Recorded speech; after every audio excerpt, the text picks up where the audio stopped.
Which situation will always create high sexual tension? Movies as a tween. You and your boo share that big ass $27 popcorn tub and your fingers touch. Welcome to your first jiggity. Shampooing your significant other's hair. Source: Charles Boyle. Swimming alone together. When you're sitting next to someone you like who likes you back, and your knees/legs start touching but neither of you pull away, so you're both just aware that you're touching and getting closer. Multiple instances of accidental eye contact. When a fanfic writer types and there was only one bed. Once in a gothic shop the worker insisted to tie me the knee-high boots I wanted to try on. I was wearing a, still moderate, short skirt. Highest tension. Tickle feet so vertical borrow the wonderful boners I was too polite to point out. Night swimming. If you ever get invited night swimming you're in for a helluva time. In college I got a pretty meh haircut and was lamenting about it to a group of friends. One girl chimed in that she could fix it for me and she had all the tools in her room to do it. We went back to her dorm room and she slowly spent a lot of time snipping little bits of my hair, moving around me, and we made a fuck ton of eye contact while she checked it from every angle. She'd getting close to check things and I could feel her breath on my neck. Or she'd run her fingers through my hair and across my scalp to pull some up to be trimmed. The tension was so thick I could barely breathe and she did a great job on my hair. When I was in HS my guy friend braided my hair and brushed it. The tension was thick. I still remember how I felt with him these 20 some years later. Sitting behind a lady at a pottery wheel helping her make a vase. Bonus points if one or both people are ghosts. Spending months solving brutal murders together. Standing really close together. At an old job of mine, I was doing a bit of work on a computer and this girl, who I happened to be interested in, comes up to me and starts to have a conversation. So I turn and face her. Couple sentences later, she takes a step towards me so we're about half a foot apart. The tension was strong. Should have asked for her number or something stupid past me. When you hang out in a group get together all day and everything dies down until it's just the two of you talking in the middle of the night. Being stuck in an elevator with someone who you have major chemistry with. Literally anything involving adrenaline. Scary situations. Roller coasters. Horror movies. Etc. The heightened levels of arousal, physical not sexual, that come with those situations get the juices flowing, and the two people are much more likely to attach those intense feelings to each other than the actual stressor. It's called the phenomenon. Being the last two people at work. Bonus points if it's in the lab behind a lot of restricted access doors. It's quiet. It's private. Neither of you are speaking because you're concentrating or trying to let the other person concentrate.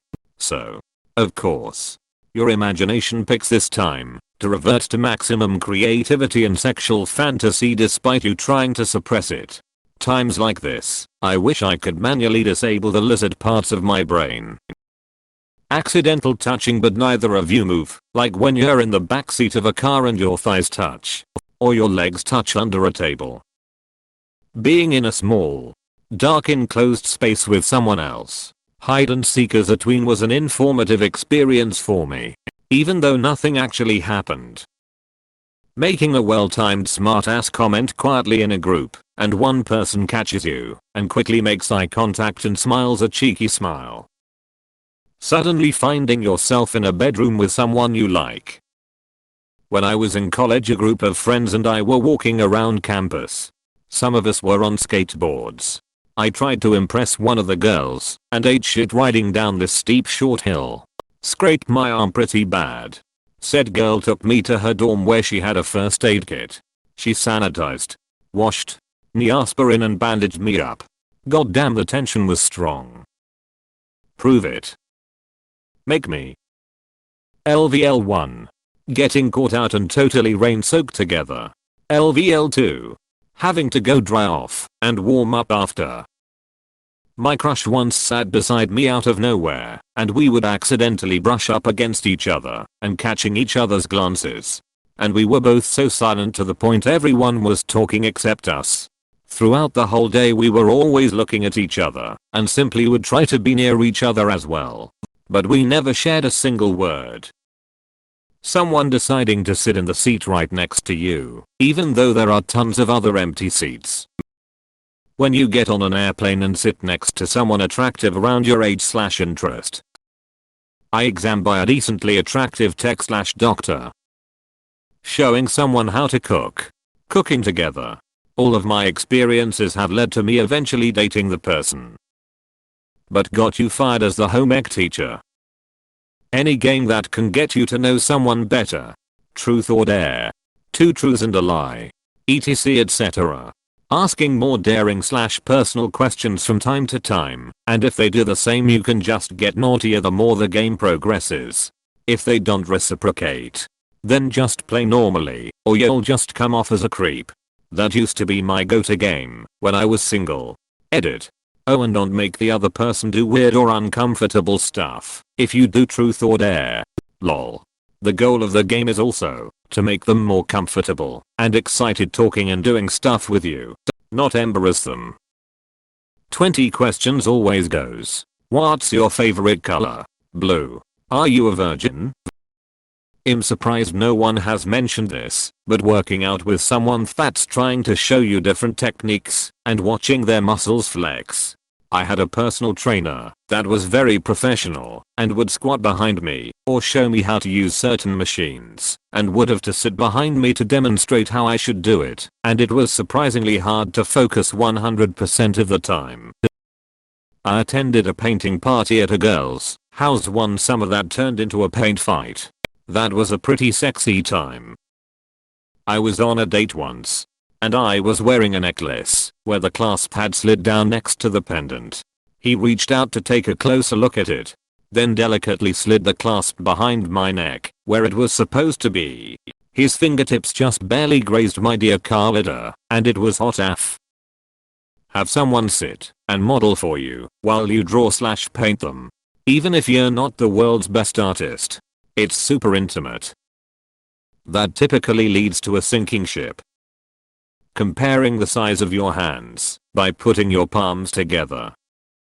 Wow, my dick would look so much bigger in her hand. When 4 of 6 housemates in a duplex leave for a trip but you and the girl get left behind. She was on a trip of her own and only recently returned and must have not gotten the memo that I was still there. I was walking around in my underwear in the shared kitchen at night on the day she crashed in bed from her trip.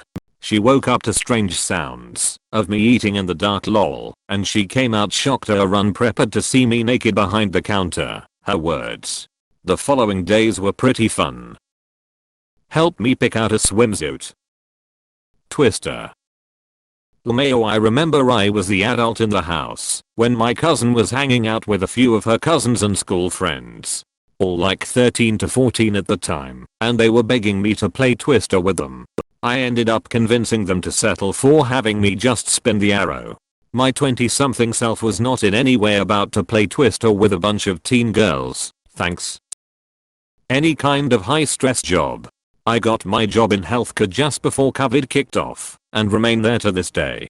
I'm in head-to-toe scrubs with a mask and hair covering all day long, and I can say that a stupid amount of sexual tension still arises when all you can see is a person's eyes. Dunno if it's the adrenaline or what, but most of my workmates want to fuck each other. Being alone with someone you find attractive or are interested in, and you know they feel the same way, but don't wanna say anything. Which situation will always create high sexual tension. Young. My parents are gone for the weekend. Middle-aged. The kids are gone for the weekend. Old. Our new bed just got professionally installed. When you're sitting in the passenger seat of their car, and they put their hand behind your seat, to look behind them as they back out. I don't know about always create high sexual tension. Because I can't speak for everyone. But I remember one time my guy friend was tightening my harness for rock climbing, and my side damn near exploded with sexual tension. Can you help me with my homework? And the whole time you're helping her, she sits very close to you. When you're late to the bus and your driver is sympathetic, but the only empty seat on the bus is next to your high school crush. I miss 2005. Edit. Holy crap, this blew up. Thank all of you. Looking someone dead in the eye and saying make me. Making eye contact with a similarly aged person of similar attractiveness in public. Being around the same age as someone on an airplane. Surviving a dangerous situation together. What was your favorite comment? Let us know below. And remember to like and subscribe, it helps a lot.